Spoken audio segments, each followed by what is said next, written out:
Hello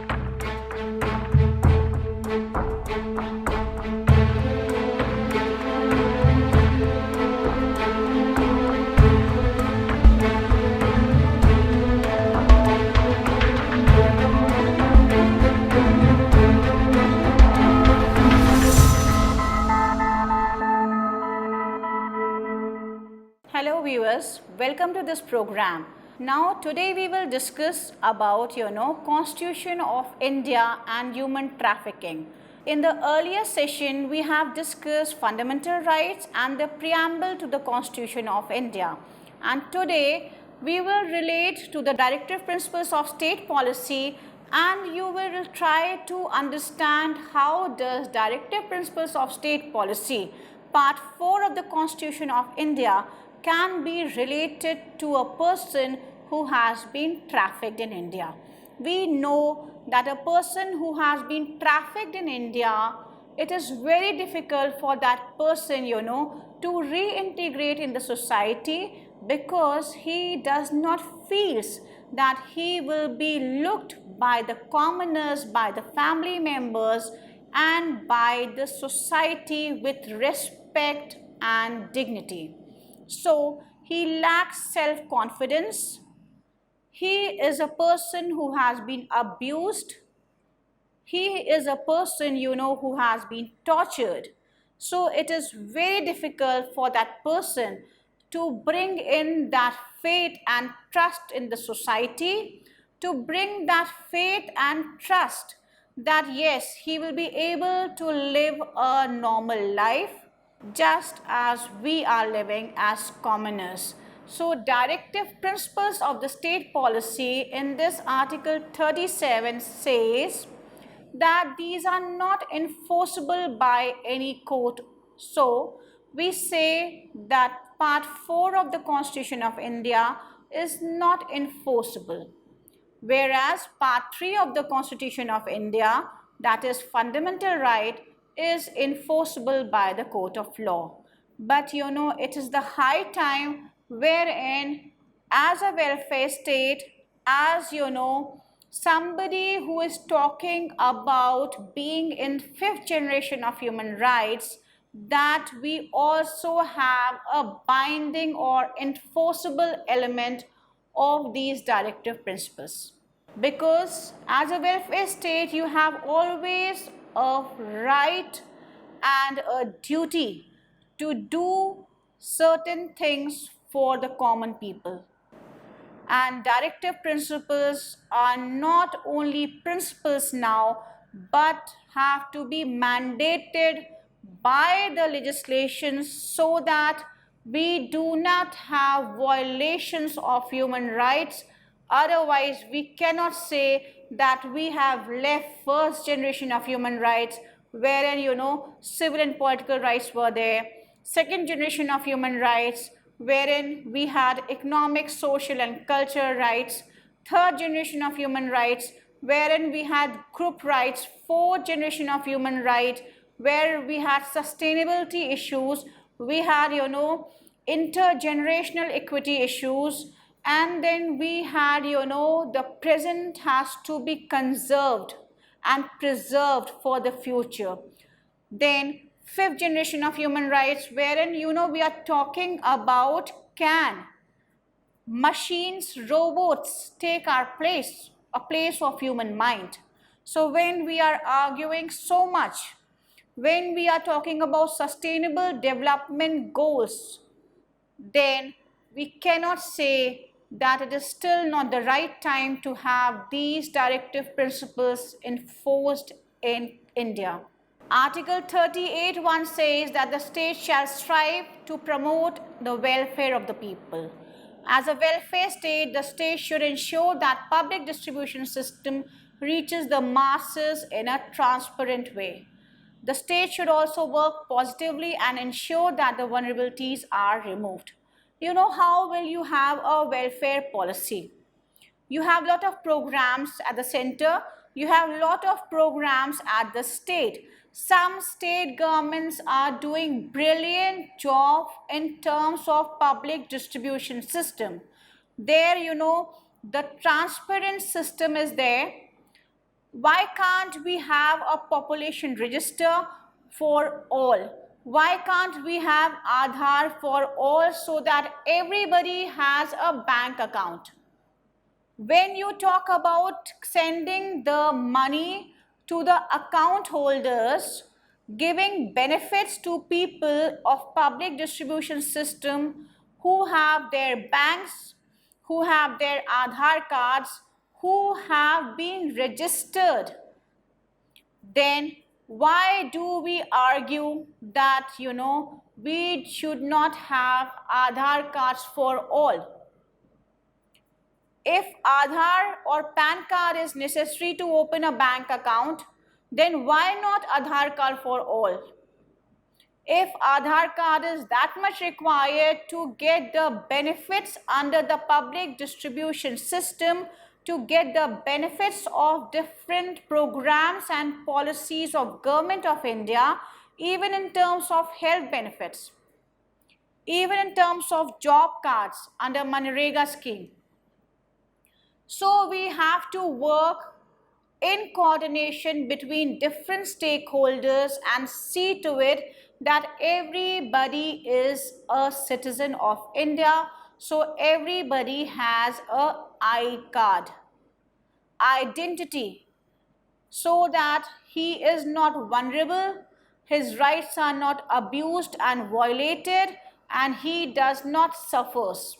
So if 38(2) talks about that the state should try to minimize the inequalities in income, status and facilities and opportunities. So, we have discussed when we were talking about fundamental rights that, dignity rights are very important. So if there are inequalities in income, if you say that so many people are still living under the poverty line, then are they not vulnerable? And if they are vulnerable, we have to do something to remove that vulnerability tag. I do not carry a tag here that, I am not vulnerable. By seeing me, you can understand whether I am vulnerable or not. I may be vulnerable to the cyber world, but I am not vulnerable in terms of making a reasoned choice. I am not vulnerable in terms of deciding whether I will go to a place of work where I do not know my terms and conditions of work, where I do not know how many hours I have to work. I do not know my work environment. I do not know what will be my remuneration and my service conditions. So if I am not vulnerable, then why is a population still so vulnerable that they cannot make reasoned choices? They sign on a paper, they just put thumb impression on papers, and people say, आपने ये paper sign कर दिया है, you have signed this paper. So if you violate this paper, if you do not follow the terms and conditions which are there in the paper, then I will call the police and police will take you.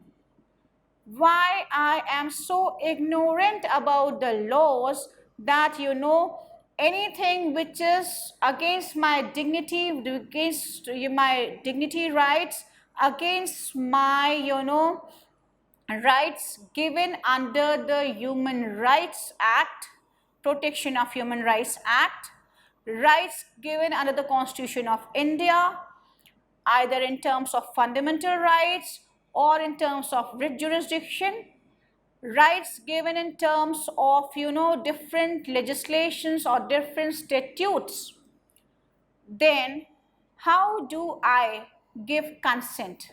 How is that consent considered as free consent? That consent can never be a free consent if that has been given for illegal purposes, which violates the Minimum Wages Act, which violates the labor laws, which violates my dignity. So for pornography, can I give my consent? For selling and purchasing womb, can I give my consent? For donating my organs, can I give my consent if I am vulnerable? So the state, a welfare state, has to provide skill-based education system. You know, we are living in a country where we have so much of youth population. Majority of youth population is in India. So if we provide quality education to them, if we provide skill-based education to them, if we provide them education which has been followed by traditions, so if we link with some traditional know-how, some traditional, expertise of that local area and develop that, then we have very good people in terms of, we have very good potential of people as workable force. It is just that we have to channelize this population in terms of quality population, in terms of employability, in terms of population which will develop globally and will contribute to the development of the country. So if everybody gets a dignified job as per their capabilities and interests, then they will not be human trafficked. So in cases of trafficking, we see that, this right has been violated. There are so many differences in X income and Y income. Sometimes there is no income. In terms of status, in terms of facilities which are being used by me and by you or by any other person, or the person who is a victim of trafficking, and the opportunities which I have today sitting here and you have listening me, and a person who has been trafficked has in captivity. So everybody has so much of differences, differences in terms of opportunity, differences in terms of income, differences in terms of status and facilities. As a socialist state, we cannot have this. In terms of, equality rights, this is a violation. In terms of Article 21, also this is a violation. In terms of Article 21A, this is a violation. In terms of Article 23 and Article 24, this can be related. So if you do not have a dignified job, then that is a violation of your rights under Chapter 3 of the Constitution of India and can be linked with Article 38, Chapter 4 of the Constitution of India, Part 4. Then Article 39 talks about securing adequate means of livelihood for men and women with equal pay for equal work. The health and the strength of the workers should not be abused, and citizens should not be forced by economic necessities to enter into locations that are unsuited to their age or strength. So we have cases of child trafficking wherein, children are working as domestic help. So this is violated. In terms of, hazardous employments, they are working. Even men and women are working. People are not getting remuneration in terms of, equality rights. People are not getting the minimum wages. In terms of bonded labor, for generations people work just to cut down the interest, and the interest never gets over, the principal continues and the interest also increases. So this is a clear-cut violation of Article 39 and even articles under the Fundamental Rights chapter. So in cases of trafficking, this is violated. Then it also talks about freedom and dignity of children and protection of children against exploitation and moral and material abandonment. We have so many labor laws for workplace. We have so many labor laws to define what should be done and what should not be done. We have the Constitution of India. We have child laws. We have women laws. And even for working conditions, we have lot of laws. The laws need to be implemented properly, and the cases of trafficking should be, handled strictly, stringently, then by fast track courts. Then the conviction rate has to be high. So if the stakeholders are trained, if the stakeholders follow the standing operating procedures, if they are updated to use technology in getting the evidences, in during charge sheet, if you need witnesses, how do you use technology to get the witness statement? If that can be clubbed with technology and addressed by the stakeholders in a multi-dimensional approach, then a person who has been trafficked will get justice by the courts, and the person who has done this crime will be convicted and punished. And conviction rate, if that is high, then we will be able to ensure that Part 3 and Part 4 and the preamble to the Constitution of India is there for all in real sense. Article 39A talks about equal justice and free legal aid to all. When you come to the court of law, the magistrate tells you that these are your legal rights. He will tell you that this is the purpose why you are here. In case you do not have a legal representation, will provide you from the list of advocates who are registered. Then the victims will be aware about their rights of free legal aid. But free legal aid should be provided with a sense of responsibility, merit, and dignity towards the profession. So I will request all my, the professionals who are working in legal aid to provide legal aid with commitment. Because a person who has been trafficked, a lot of violations have already taken place.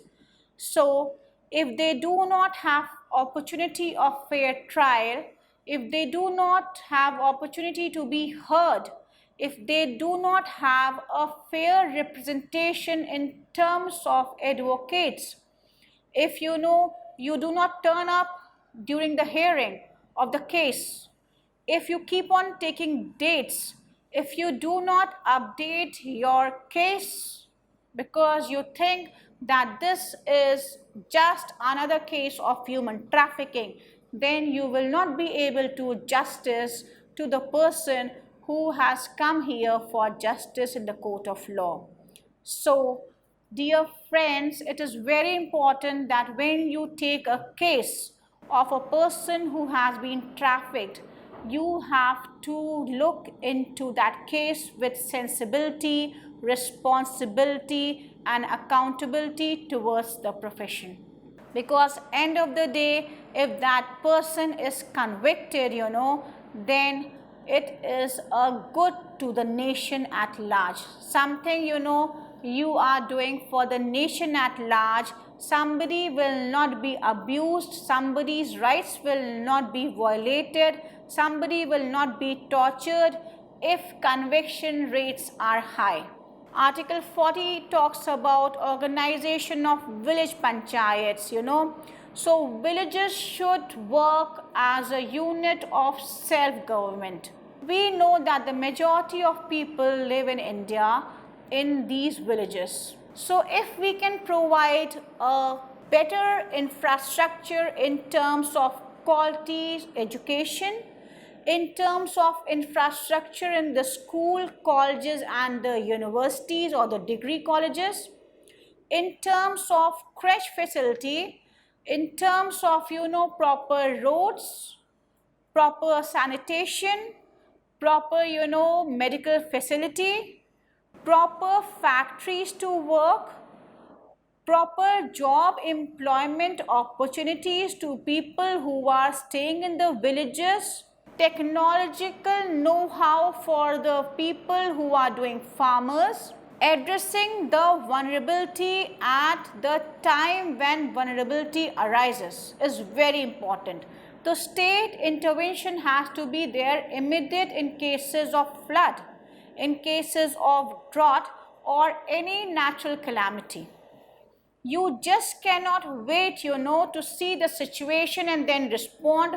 Otherwise, the trafficker will make use of that situation. So at villages, if we are able to address the concerns and issues of farming, if we are able to address the concerns and issues of perishable goods being, spoiled in the farms, if we can provide a channel where, whatever has been grown reaches to the houses and the farmer is able to get the benefit and not the middlemen and the big houses.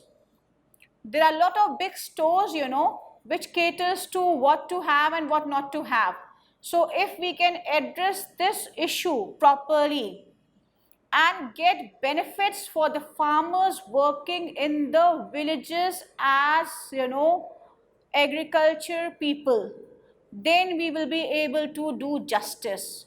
If we can have implementation machinery at the grassroots level in terms of panchayats, in terms of, the people who are administrators, looking at the different infrastructure provided at the grassroots, monitoring the infrastructure at the grassroots.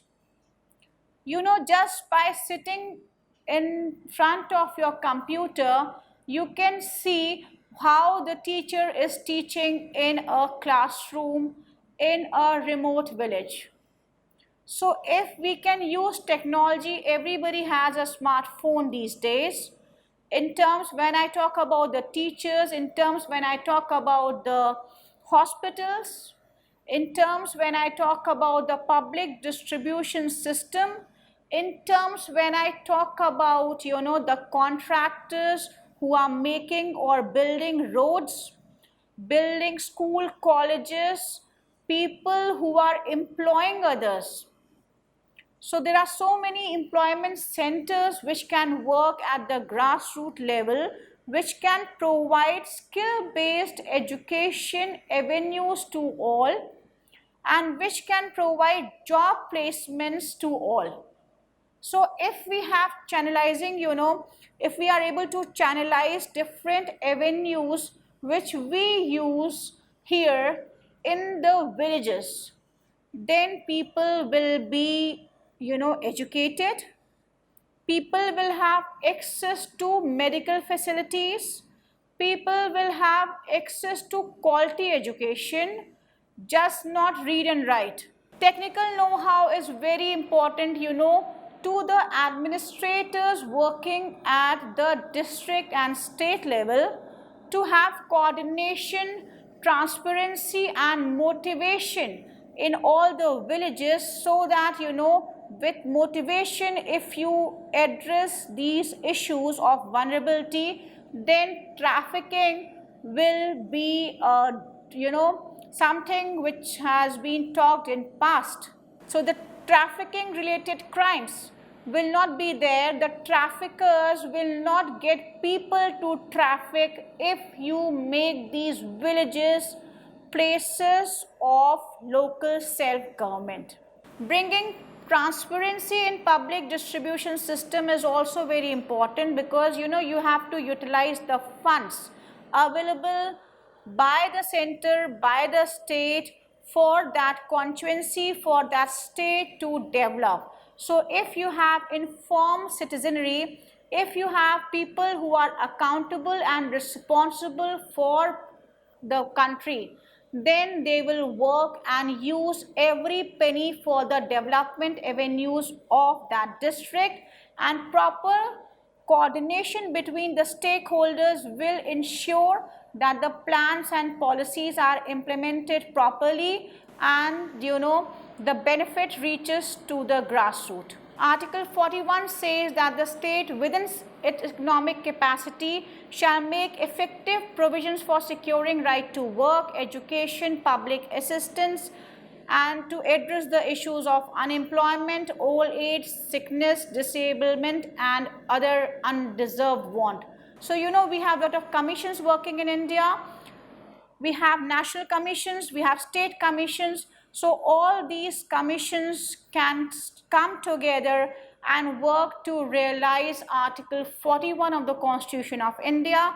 And if we have a good system of public distribution system, a transparent system of public distribution system, then we will be effectively addressing the issues of work, education, public assistance, unemployment, old age issues, sickness, and any kind of disability or any other issue in a broader perspective, in a targeted way. The shelter homes, observation homes, old age homes, whatever homes we have in India should be monitored, and there should be a check mechanism.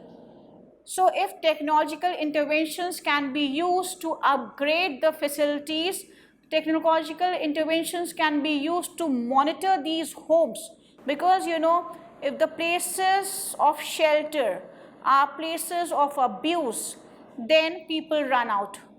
If the places of shelter are places of shelter in terms of your dignity rights, in terms of providing you the basic infrastructure, if I am safe at home, I will never leave my home. Similarly, if I am safe in the shelter house, I will never leave the shelter house. If my basic needs get fulfilled in the observation homes, in the old age homes, in the shelter homes, or any other home by made for the vulnerable people by different legislations, then I will not run away. If there is a case of runaway that needs a strict intervention in terms of administrative checks, there cannot be a situation where you provide a safe home, balanced nutritious diet, a healthy environment, all round development avenues, and still you find people running out. Then Article 42 talks about just and humane conditions for work and maternity relief. We have a lot of laws for for humane conditions of work, for maternity relief. It is just that we have to have these rights implemented. We have to have these laws implemented strictly, and if there is any violation, then the violator should be punished and convicted by the court of law. Secondly, we should cover all organized workers under these laws, because if a lady is pregnant, irrespective whether she is working as a laborer in the field, in the farm, in the agriculture, in a private firm, she is a pregnant lady. So the maternity benefit relief should be made available to her if we are talking about living in 5th generation of human rights. Article 43 talks about living wages for workers. The minimum wages, and other labor laws should be amended in the interest of the workers. Last year we had amendments, but all the workers should be reflected under these laws. Technological interventions should be there to monitor and administer the places of employment, and work profile should also be added, because in terms of the changing needs, even the work profile has changed. So you have to address the different work profiles as per the labor laws. Then, irrespective of its nature and organization, the labor law should be implemented strictly at all places. Free and compulsory education, Article 45, for children below the age of 14 years, when we have Article 21A, which talks about right to education to all the children below the age of 14 years. When we have Right to Education Act, then there is a strict need to implement these laws and provide quality education to all children irrespective of the fact where they belong to and who they are. Article 46 talks about, protecting scheduled castes and scheduled tribes and weaker sections of the society from social injustice and all forms of exploitations. The NGOs, the stakeholders, the commissions should come together and work for the vulnerable people and address this issue. Article 48 talks about organization of agriculture and animal husbandry by the state, and this should be the priority of every state, because a lot of people are earning very good amount of money by animal husbandry, and some people are not able to afford even a cow or a goat. So that needs to be addressed. It should not be commercialized but used for social good. Then 51A talks about that everybody has a duty to abide by the Constitution of India, and this should be the mantra of developing together and addressing the issues of vulnerability and removing human trafficking from India. So if we follow and abide by the Constitution of India, it will be that we are doing our duty and protecting somebody's rights. Article 51E talks about promoting harmony and brotherhood amongst all people irrespective of their religion. So in cases of human trafficking, this is the need of the hour. If we are able to address this issue, we have a sense of brotherhood. No hate speeches, because we all are Indian citizens. We don't have to look down upon victims of human trafficking or the survivors of human trafficking, because they are vulnerable people. They have come into this situation because the fundamental rights, the directive principles, the fundamental duties, the different legislations and the human rights could not be implemented properly at the grassroots level. So the state has to come forward and take hold of them till they are reintegrated in the society. We have a duty towards people who have been human trafficked. So human beings are not to be trafficked. We should not be customers, but we are human beings. So let us end this trafficking. Stay happy and stay safe. I will join you in the next session of another legislations. Thank you.